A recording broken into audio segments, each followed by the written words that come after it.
Në emër të antarëve të shumicës parlamentare në Këshillin për Rregulloren,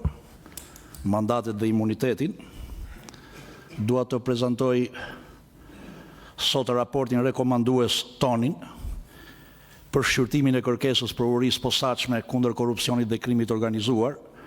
për dhënien e autorizimit për arestimin, heqjen e lirisë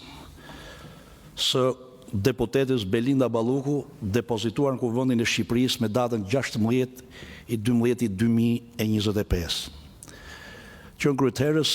më lejoni të falenderoj kolegët e mi në Këshillin e Mandateve dhe Imuniteteve për përgjegjësinë dhe seriozitetin që kemi patur në trajtimin e kësaj çështje. Kemi diskutuar sigurisht në lidhje me relacionin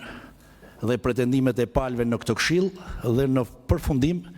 kemi arritur në këtë raport rekomandues që unë do t'ju prezantoj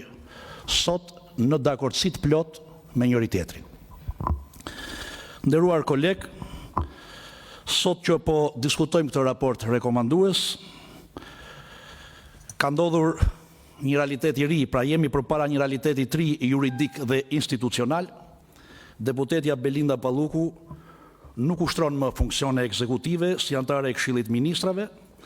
si pasojë e ndryshimeve në përbërjen e qeverisë në përputhje me nenet 95, 96, 98 dhe 102 të Kushtetutës së Republikës së Shqipërisë.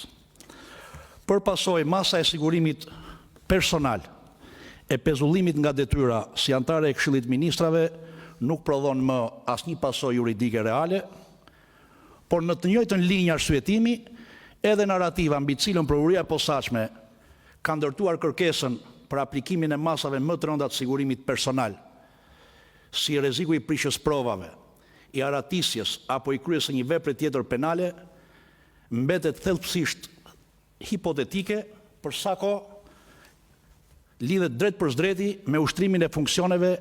ekzekutive që deputetja në fjalë nuk i ushtron më. Megjithatë, kjo nuk do të thotë se paraqitja e këtij raporti përpara Kuvendit është një procedurë thjesht formale. Përkundrazi, ajo përfaqëson një përgjegjësi të drejtë për drejtë kushtetuese të Kuvendit të Republikës së Shqipërisë, është një shprehje e respektit institucional ndaj drejtësisë, por mbi të gjitha është një detyrim ndaj qytetarëve shqiptarë që na kanë besuar përfaqësimin e tyre. Aq më tepër në një situatë kur kjo çështje, e cila në thelb duhet të mbetej një çështje e drejtësisë dhe vetëm e drejtësisë, është shndruar në mënyrë të padrejtë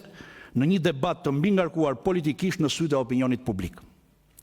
Në vend të një procesi të qetë dhe të rregullt ligjor, shpesh kemi parë përpjekje për ta zhvendosur këtë çështje në një gjykim publik,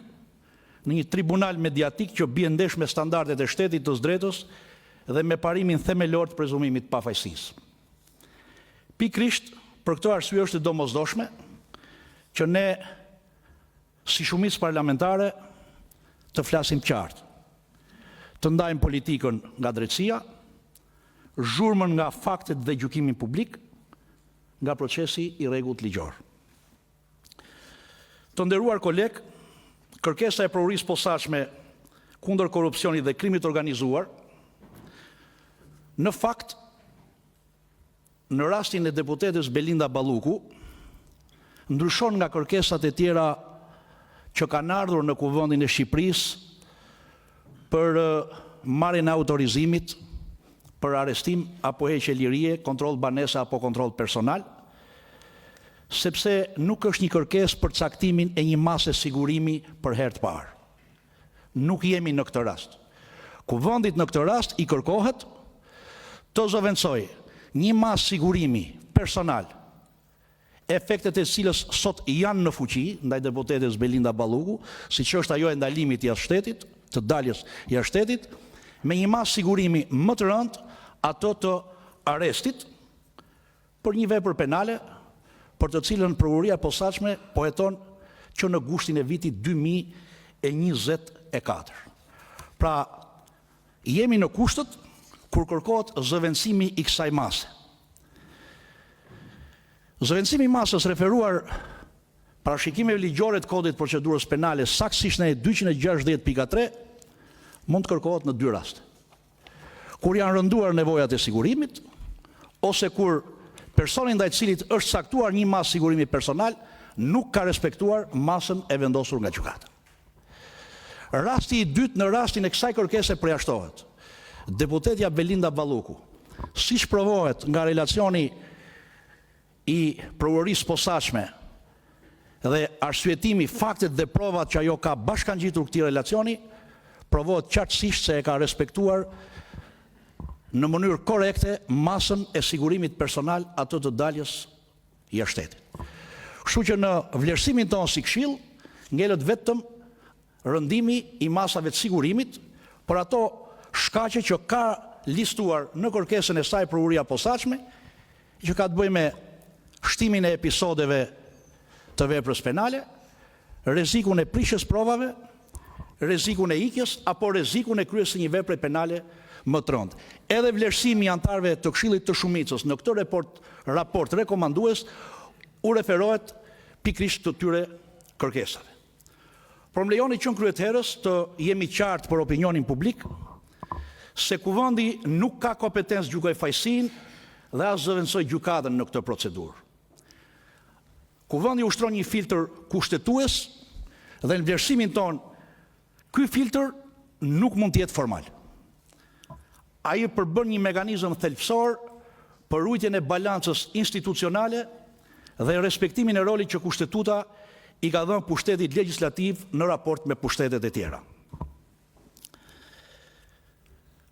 Jurisdiksioni dhe kompetenca e Kuvendit rastin konkret bazohet në nenin 73.2 të Kushtetutës, në nenin 260, 288, 289 dhe 13.118 rregullores Kuvendit të Shqipërisë, që ka përcaktuar Këshillin për rregulloren, mandatet dhe imunitetin, si organin e Kuvendit që shqyrton çdo kërkesë të organit akuzës, sa herë kërkohet dhënia autorizimit për arrestin e një deputeti apo për zëvendësimin e një mase sigurimi personal me një masë tjetër më të rëndë, siç është rasti konkret. Neni 73 i Kushtetutës e përcakton shumë qartë që deputeti nuk mund të arrestohet apo të hiqet liria në çfarëdo forme pa autorizimin e Kuvendit. Kjo dispozitë kushtetuese vendos një garanci institucionale për ushtrimin e mandatit përfaqësues dhe për funksionimin e pavarur të pushtetit legjislativ. Në këtë linjë me këtë parashikim kushtetues shkon dhe neni 288 i Kodit Procedurës Penale, ku prokuroria sa herë që e kërkon dhënien e autorizimit nga Kuvendi, duhet paraqes në Kuvend një relacion të arsyetuar dhe me provat që e mbështesin kërkesën.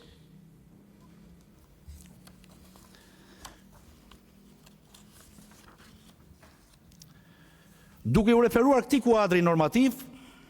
kompetenca e Kuvendit në shqyrtimin e kërkesës së prokurorisë posaçme është e natyrës procedurialo kushtetuese dhe jo gjyqësore. Kuvendi nuk gjykon fajësinë dhe as themelsinë e provave, pasi ky atribut i përket ekskluzivisht gjykatës kompetente.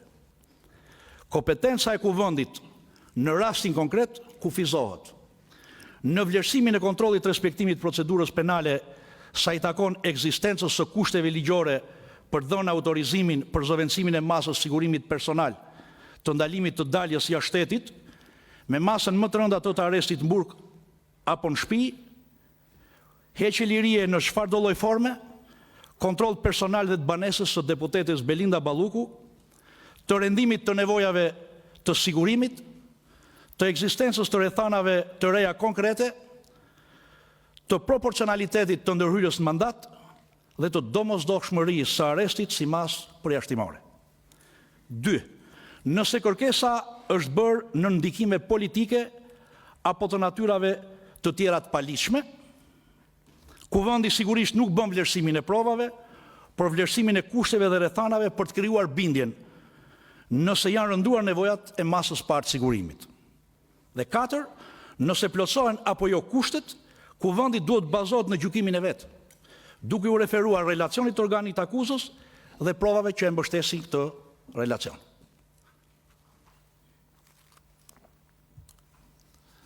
Tani në lidhje me faktin nëse kërkesa është bërë në ndikime politike apo të natyrave të tjera të palishme, më lejoni të ndaloj në arsyetimin e këtij roli që ka kuvendi, shumë shkurt. Ndonse nga mbrojtësit e deputetes Belinda Balluku në mbledhjen e Këshillit të Rregullores Mandatit dhe Imuniteteve nuk pati pretendime për një kërkesë të motivuar politikisht në rastin e ushtrimit të ndjekjes penale dhe hetimit ndaj deputetes Belinda Balluku, ama Këshilli konstaton një fakt publik. Kallëzimi i parë i bërë në gusht të vitit 2024 është bërë nga Lulzim Basha, ish kryetar i Partisë Demokratike të Shqipërisë. Dhe kallëzimi i dytë është bërë në shtator të vitit 2024 nga, në mos gaboj, sekretari i Partisë Demokratike, deputeti Gazmend Bardhi, sot kryetari i grupit parlamentar të Partisë Demokratike dhe antar në Këshillin e Mandateve dhe Imuniteteve, për të cilin unë e kam theksuar dhe në mbledhjen e Këshillit që në rastin konkret ka qenë në kushtet e konfliktit pastër të interesit, pasi është edhe një nga kallëzuesit e kësaj vepre. Më vonë pastaj, në vitin 2025, këto dy procedime penale janë bashkuar në një procedim penal të vetëm dhe që sot mban një numër unik procedimi mbi bazën e cilit po zhvillohen hetimet ndaj deputetes Belinda Balluku. Vlen theksohet se viti 2024, pra koha kur u bën kallëzimet për këto, për veprën penale shkeljes barazisë në tendera apo ankande publike, të parashikuar nga neni 258.2 i kodit penal, që nuk është një vepër korruptive, është një vepër me natyrë administrativo-penale, koincidon me një periudhë parazgjedhore dhe me një situatë sigurisht të nxehtë politike. Pastaj u zhvilluan zgjedhjet e 11 majit 2025